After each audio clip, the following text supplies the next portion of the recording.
오늘도 하나님의 선하심이, 하나님의 은혜가 여러분과 함께하기를 축복합니다.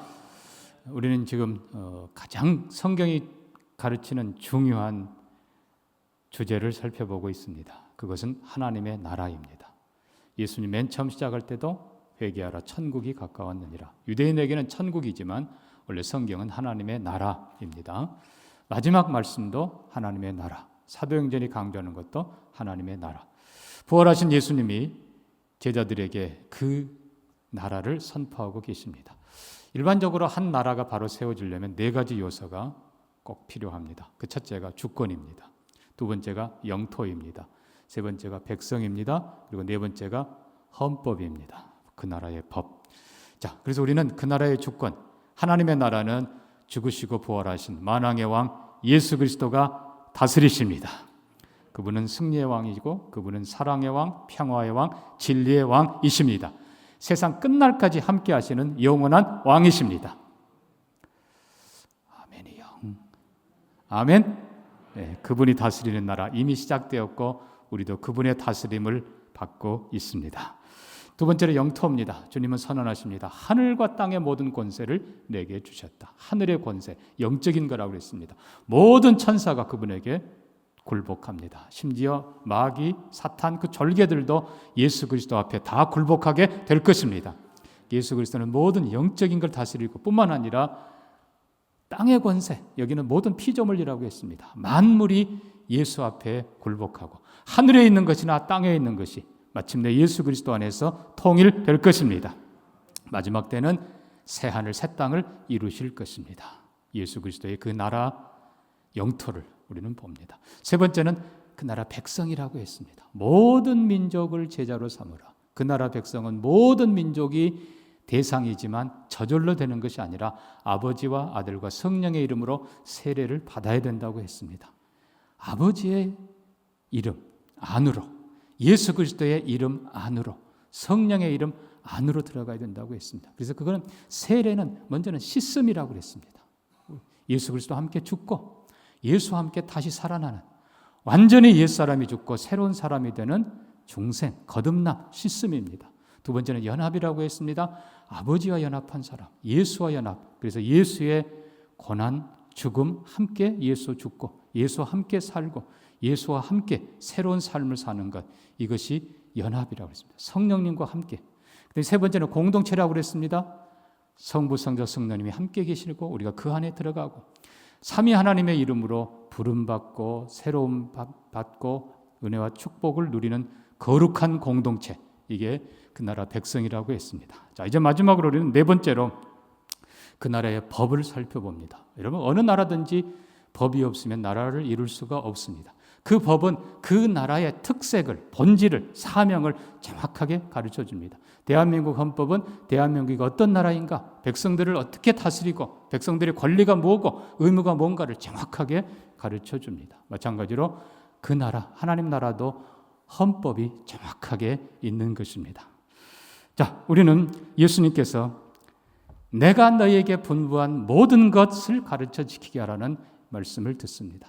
주님이 명하신 모든 것, 여기 명했다, 영어로는 command라고 합니다만 이게 10계명과 똑같은 권위, 똑같은 표현입니다. 10 commandment, 10계명.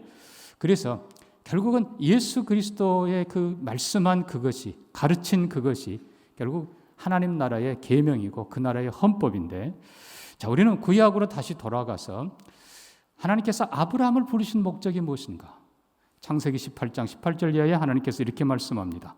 아브라함은 강대한 나라가 되고 천하 만민은 그로 말미암아 복을 받게 될 것이 아니냐. 내가 그로 그 자식과 건속에게 명하여 여호와의 도를 지켜 의와 공도를 행하게 하려고 그를 택하였나니. 예, 아브라함은 그의 후손들이 강대한 나라가 될 것입니다. 그리고 되었습니다. 아멘? 되었어요. 그러나 수가 많아서 강대한 나라, 번성한 나라가 아니라 여호와의 도를 행하는 백성들이기 때문에 그렇습니다. 여호와의 도, 의와 공도를 행하는 백성, 아브라함과 그의 후손들에게 하나님께서 그걸 가르치시고 그렇게 강대한 나라를 세우는 것이 하나님의 원래 목적입니다. 이 하나님께서는 이 아브라함의 백성들을 애굽에 보내서 애굽에서 번성하게 하십니다.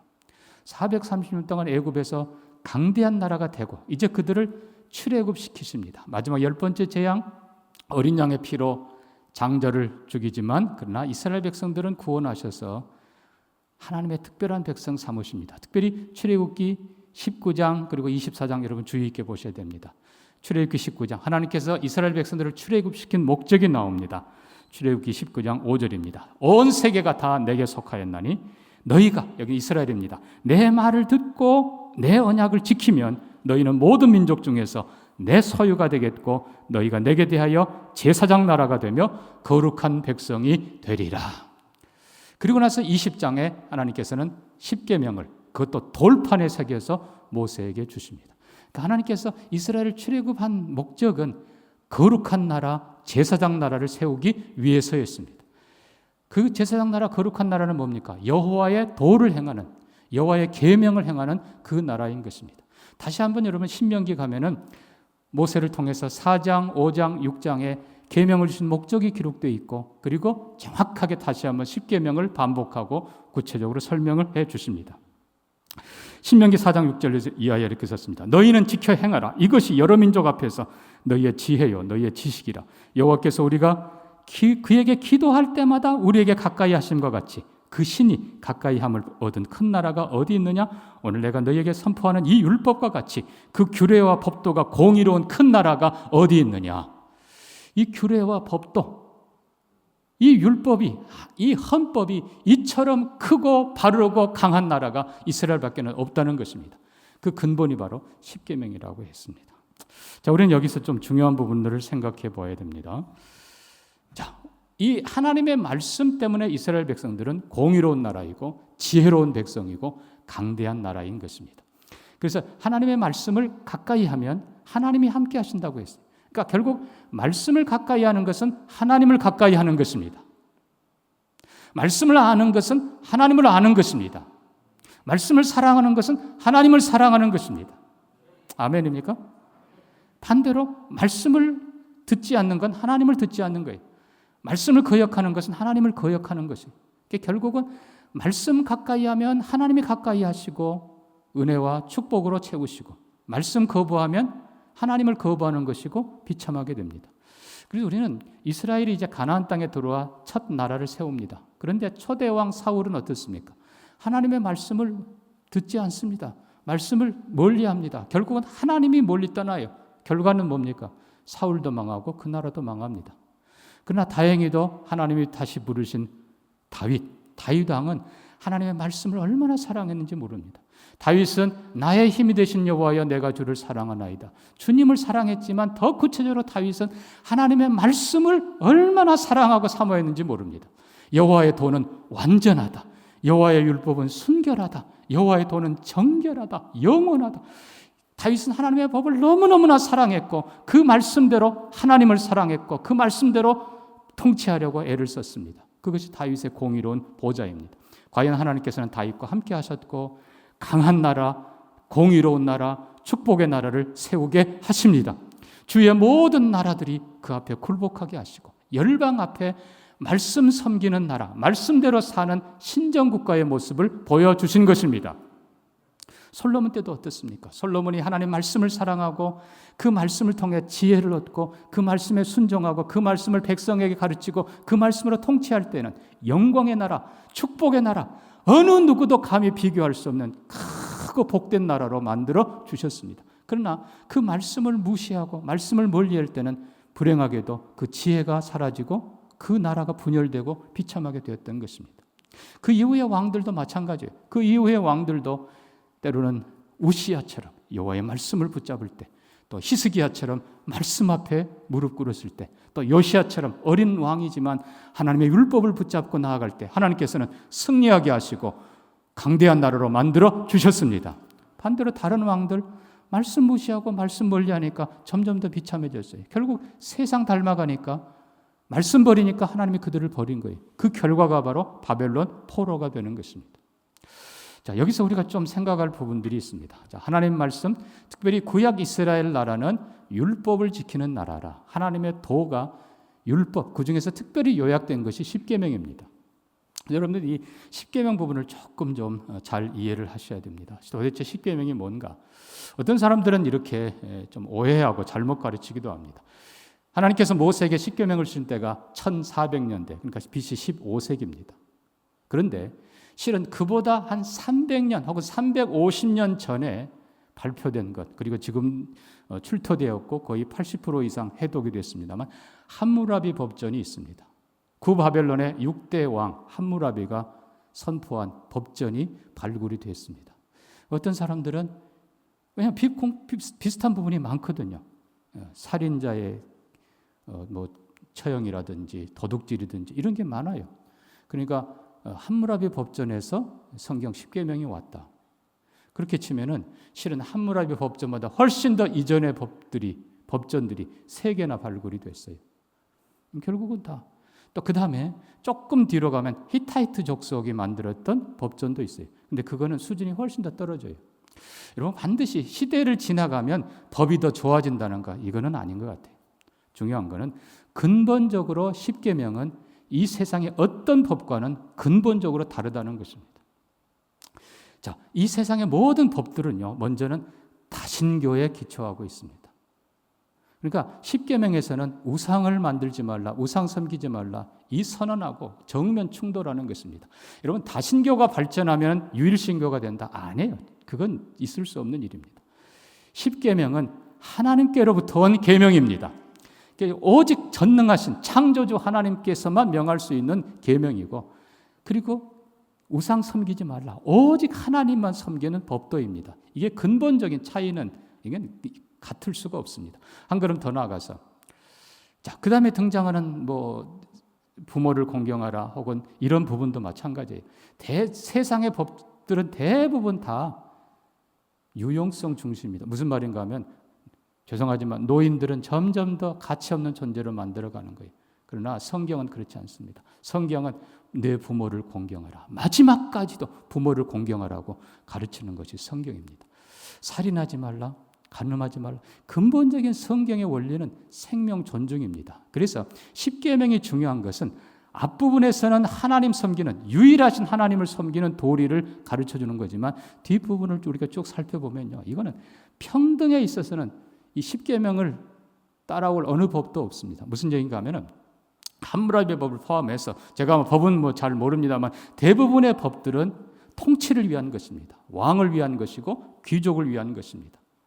예를 들면 이런 부분들이 있습니다. 똑같은 죄를 저질렀는데 왕은 어느 누구도 비난하고 잘못했다고 할 수가 없어요. 귀족이 똑같은 죄를 범하면 귀족은 벌금형으로 끝납니다. 그런데 노예가 그 죄를 지으면 사형시키라고 했어요. 이거 어떻게 공평합니까? 또 대부분의 경우는 자기 민족만 보호하는 법이, 그러나 성경의 법은, 모세의 십계명은 아니에요. 왕이든 귀족이든 평민이든 어느 누구든지 하나님 앞에서 똑같이 적용되는 것이 이 법입니다. 아멘이에요? 성경이 선언해요. 유대인만 아니라 이방인에게도 동등하다고 하나님은 선언하십니다. 더 중요한 것은 법의 본질 내용입니다. 여러분, 네 번째 계명이 뭐예요? 안식일 계명입니다. 하나님이 우리에게 법을 주신 가장 근본적인 목적이 그 안에 담겨 있는 거예요. 그게 무슨 뜻이에요? 우리를 위해서 주신 거예요. 안식일에 우리와 하나님의 은혜 아래서 쉬게 하세요.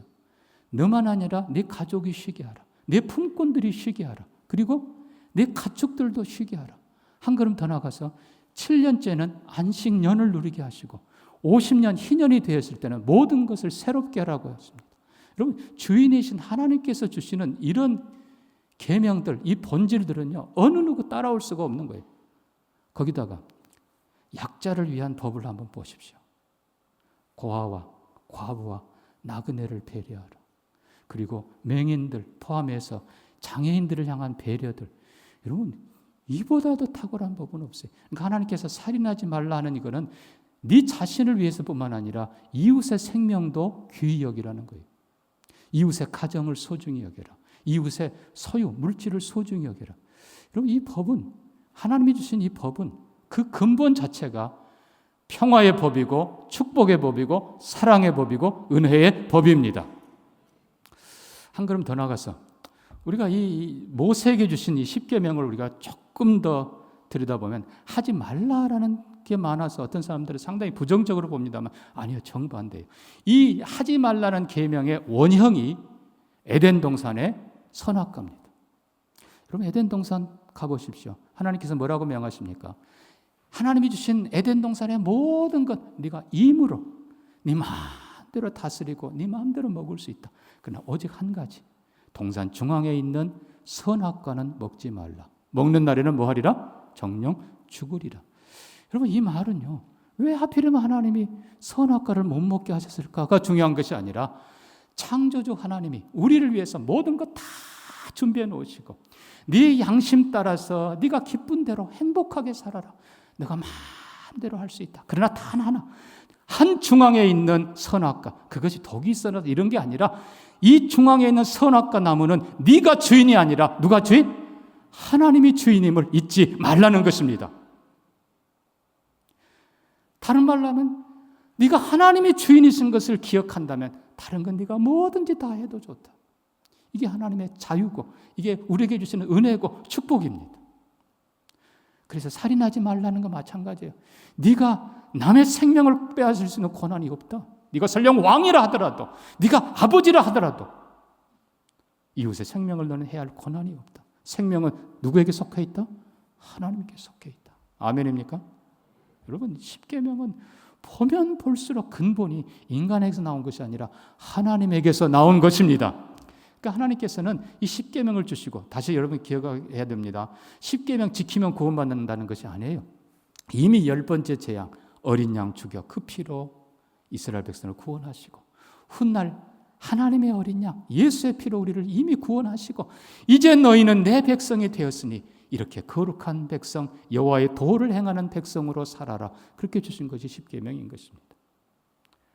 하나님의 말씀을 더 사랑하고 안식일 계명처럼 우리를 위해 주신 거예요. 우리의 행복을 위해 주신 것이, 사람이 안식일을 위해 있는 것이 아니라 안식일이 사람을 위하여 있느니라. 모든 계명, 모든 주께 다 우리를 위한 거예요. 그러나 기억할 것, 네가 주인이 아니라 인자가, 예수 그리스도가 안식일의 주인이니라. 마찬가지로 예수 그리스도가 모든 법의 주인이십니다. 자, 그래서 이스라엘 백성들 안타깝게도 바벨론 포로로 가서 그들이 깨닫습니다. 왜 우리가 이렇게 됐는가? 그래, 우리가 여호와의 율법을 버렸더니 우리가 하나님께 버림받았다. 여호와께로 돌아가자. 그것은 율법으로 돌아가자. 말씀으로 돌아가자. 그래서 에스라, 느헤미야 또 이런 하나님의 사람들이 말씀으로 돌아갑니다. 자, 좋아요. 이스라엘 백성들이 다시 바벨론에서 돌아옵니다. 말씀을 가르칩니다. 모든 백성들이 수문학 광장에 모여서 여호와의 말씀을 들으며 회개하고 말씀의 백성들이 되기로 다짐하고 살아갑니다. 그런데 헬라가 다스리고 로마가 다스리는 과정에서 이 유대인들이, 이스라엘 백성들이 자꾸 교만해져요. 이제 여호와의 말씀을 지키다 보니까 말씀을 지키는, 율법을 지키는 나는 의인이고 안 지키는 저들은 죄인이고 율법 없는 이방인들은 짐승 같은 존재들이고 점점 교만해지는 거예요. 그래서 결국은 하나님 사랑, 이웃 사랑해야 될 본질은 잃어버리고 나는 의롭고 저들은 불의한 정죄의 도구로 쓰이는 거예요. 성전, 만민이 기도하는, 모든 만민을 위해 부르신 성전을 유대인만을 위한 성전으로, 심지어 하나님도 모든 민족의 하나님이 아니라 아브라함과 이삭과 야곱의 하나님이라고만 강조하면서 모든 걸 유대인 중심으로만 변질시켜버린 거예요. 결국은 그 나라 법이 변질되니까 그 나라가 변질되는 것이. 이제 예수님이 오셔서 모든 것을 새롭게 하십니다.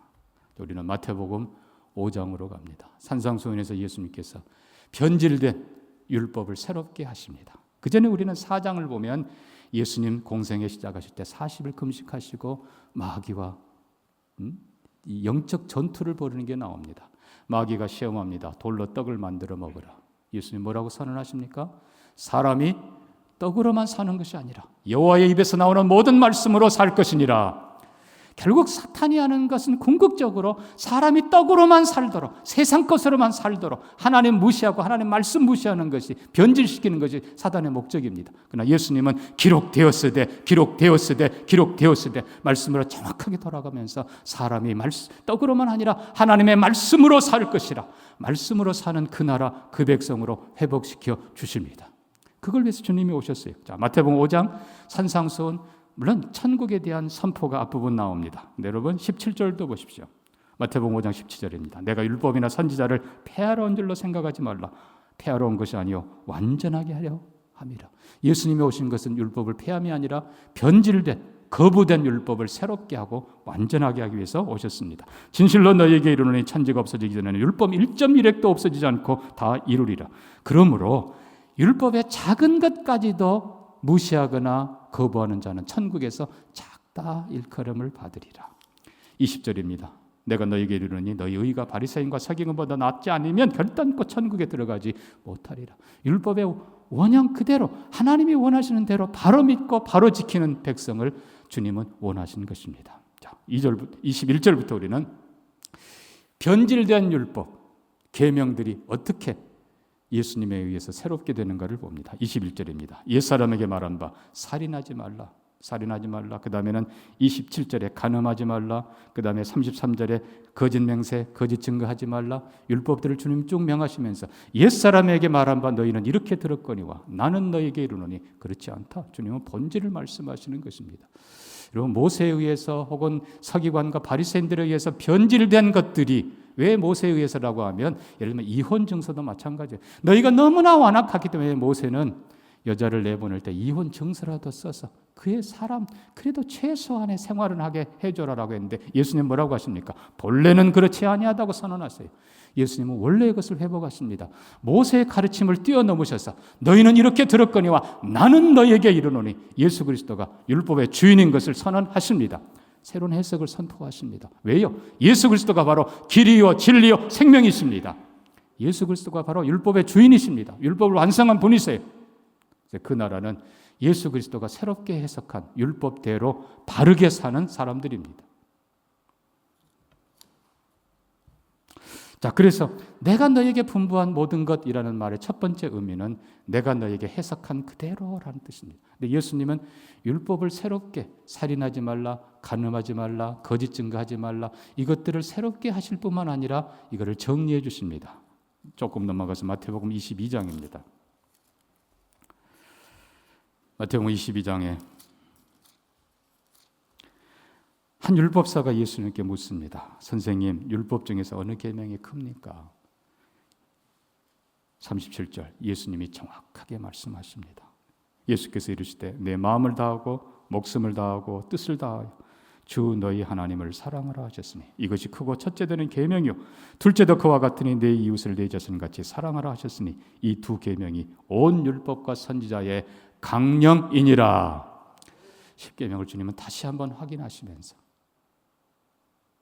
오직 하나님을 전심으로 사랑하는 도리와 여호와의 도 그리고 이웃을 진심으로 사랑하는 도를 다시 선포하십니다. 생명을 존중하며 이웃의 생명을 존중하며 이웃의 가정을 존중하며 이웃의 재산을 존중하며 이웃의 명예를 지켜주며 부모를 공경하며 아름답게 사는 그 나라. 주님은 그 나라를 다시 선포하는 겁니다. 여기서 끝나지 않고 예수님은 요한복음 13장 가면은 마지막 하나로 정리해서 새 계명을 주노니 A new commandment I give you. 내가 너에게 새 계명을 준다. 모든 10계명을 다 둘러 요약했지만 또 하나로 요약해서 서로 사랑하라. 내가 너희를 사랑한 것 같이 너희도 서로 사랑하라. 사랑의 계명으로 정리해 주십니다. 그렇습니다. 여러분, 율법은 사랑의 계명입니다. 이웃을 사랑하는 것이고 존중하는 것이고 하나님을 경외하는 것, 사랑하며 경외하는 것, 부모를 공경하는 것, 그리고 이웃을 존중하는 것, 모든 생명인들과 그리고 가치들, 소중한 것들을 사랑하며 지켜주는 것이 바로 율법의 정신인 겁니다. 여기서 우리가 기억해야 될 것은 내가 너희를 사랑한 것 같이, 여러분 그냥 서로 사랑하라고 그거 아니에요. 내가 너희를 사랑한 것 같이 그 사랑 배워서 감히 우리는 하나님의 사랑 똑같이 할 수가 없어요. 하나님의 사랑 억만 분의 1이라도 한다면 그것이야말로 얼마나 위대한지 모릅니다. 하나님의 그 큰 사랑 기억하며 주님이 또 사랑한 그 방법 따라서 그 내용 따라서 너희도 서로 사랑하라. 이게 주님이 정리해 주신 그 나라의 헌법의 그 나라의 법의 요약인 것입니다. 결론은 말씀 사랑하는 것이 하나님 사랑하는 것이고 말씀 깨닫는 것이 하나님을 아는 것이고 말씀 순종하는 것이 하나님께 순종하는 것입니다. 그 나라 백성은 말씀으로 사는 백성들이 이렇게 지혜롭고 강대한 백성들이 어디 있느냐? 바로 그 나라입니다. 자, 우리가 한 가지 더 추가하면 내가 너에게 분부한 모든 것, 주님께서는 성경 전체를 다시 요약해서 가르쳐 주십니다. 누가복음 24장입니다. 우리가 이미 지난번에 들었던 말씀입니다. 누가복음 24장 25절입니다. 이르시되 미련하고 선지자들이 말하는 것을 모든 것을 마음에 더듬 있는 자들이여, 그리스도가 이런 고난을 받고 자기 영광에 들어가야 할 것이 아니냐 하시고, 이에 모세와 모든 선지자의 글로 시작하여 모든 성경에 쓴 바 자기에 관한 것을 자세히 설명하시니라. 여러분, 성경에 하나님의 모든 말씀이 기록된 것이 성경입니다.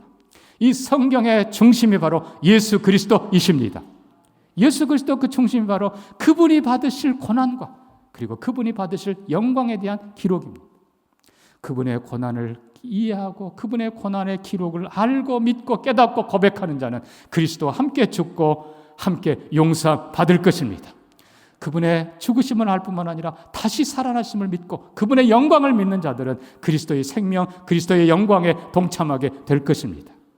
분명히 예수님은 선언합니다. 모세와 모든 선지자의 글에, 모든 성경에 자기에 관한 것을 자세히 설명하시니라. 그래서 하나님의 나라의 말씀은 예수 그리스도가 중심이다. 다시 한번 45절 이하로 갑니다. 제자들에게 하신 말씀입니다. 이에 그들의 제자들의 마음을 열어 성경을 깨닫게 하시고, 또 이르시되 이같이 그리스도가 고난을 받고 제3일에 죽은 자 가운데서 살아날 것과 또 그의 이름으로 죄사함을 받게 하는 회개가 예루살렘에서 시작해요 모든 족속에게 전파될 것이 기록되었으니 너희는 이 모든 일의 증인이라. 모든 민족에게 증거될 그리스도의 고난, 그리스도의 부활, 이 사건, 이게 성경의 핵심이라는 거예요. 다시 우리 주님께서는 유대인들처럼 유대 중심의 성경 해석이 아니라 예수 그리스도 중심의 내가 너에게 분부한 것, 내가 너에게 해석한 것, 내가 너에게 가르친 것, 그것을 바로 알고 바로 믿고 바로 따르는 그들이 바로 하나님 백성임을 가르쳐 주십니다. 사랑하는 성도 여러분, 말씀을 더 사랑하는 우리가 되기를 바랍니다. 말씀을 더 깨닫는 우리가 되기를 바랍니다. 어떤 경우에라도 우리는 떡으로만 사는 것이 아니라 하나님의 말씀으로 사는 사람들입니다. 하나님 말씀이 우리의 영혼을 바르게 하고, 하나님 말씀이 우리를 지혜롭게 하고, 하나님 말씀이 우리를 강하게 하고, 하나님 말씀이 우리를 하나님 백성 만들어 주십니다. 그래서 이스라엘 사람들은 이방 주위의 사람들에 의해서 딱 특별한 용어로 불리웁니다. 그것이 바로 말씀의 사람들 혹은 성경의 사람들이라는 것입니다. 유대인들 치고 성경을 모르면 그거는 유대인이 아니라는 뜻입니다. 마찬가지예요. 사랑하는 성도 여러분, 그리스도인들이라고 하면 진정 말씀의 사람들이기를 바랍니다. 말씀을 사랑하고 나는 말씀으로 사는 사람이다. 나는 말씀으로 하나님을 알고 말씀으로 성령을 알고 말씀으로 예수 그리스도를 바로 알고 그 말씀이 한 점 한 획 틀림없이 반드시 이루어질 것을 믿고 그 말씀대로 살아간다. 이것이 바로 하나님의 백성입니다. 말씀 다 사랑하고 더 사모하고 다윗처럼 솔로몬처럼 느헤미야처럼 히스기야처럼 존귀하게 살아가는 여러분 되기를 축복합니다. 어떤 선교사가 러시아에 가서 복음 전하기를 원했지만 그때 당시 러시아는 공산 러시아였기 때문에 너무 강했어요. 아예 공항 들어갈 때부터 묻습니다. 총기 있습니까? 마약이 있습니까? 성경이 있습니까? 빨리 신고하세요. 이럴 때예요. 이분이 몰래 성경을 가지고 들어가서 호텔에 성경을 가지고 이거를 떠나기 전에 누군가에게 꼭 필요한 자에게 전해주고 싶은데 기도합니다. 하나님 그 사람을 순적히 만나게 해주세요. 근데 떠나기 전날 이분이 기도하고 성경을 자기 침대 머리맡에 이렇게 딱 펴놨습니다. 그날따라 다른 분이 청소하러 들어왔는데 그 여자분이 성경을 보고는 눈이 휘둥그레지는 거예요. 그래서 이분이 어떻게 되나 두고 보자. 이분이 계속 청소를 하는데도 그 성경에서 눈을 떼지 않는 거예요. 그래서 기도하고 이분이다 생각하고 저 책 가지고 싶으세요? 했더니 이 여자분이 너무 좋아하면서 얼른 성경을 품에 안는 거예요. 그리고는 눈물을 흘리면서 얘기합니다. 내가 예수 믿고 20년 됐는데 성경책 하나 가져본 게 소원이었는데 이렇게 성경책을 주셨습니다. 여러분, 하나님의 말씀을 얼마나 사랑하십니까? 말씀 사랑하지 않으면 하나님 백성 아니에요. 하나님의 말씀, 하나님처럼 사랑하시고, 물론 우상처럼 그렇게 하면 안 돼요. 하나님은 오늘도 말씀을 통해 우리에게 말씀하시고, 말씀을 통해 우리와 함께 하시고, 말씀을 통해 믿음 주시고, 말씀 통해 깨닫게 하시고, 말씀 통해 거룩한 백성으로 살게 하십니다. 여러분, 우리 같이 한번 기도합니다. 주의 말씀 더 사랑하고 제가 듣겠습니다. 제가 배우겠습니다. 말씀, 주님이 깨닫게 해주시던 주님이 가르친 그 말씀 내가 그대로 믿고 주님이 명하신 그대로 살고 내가 예수 그리스도의 백성으로, 하나님 백성으로 살겠습니다. 우리 다짐하면서 같이 한번 기도합니다. 하나님 아버지, 우리에게 말씀으로 찾아오시고 우리가 하나님 말씀을 들을 수 있도록, 읽을 수 있도록, 믿을 수 있도록 은혜 주셔서 감사합니다.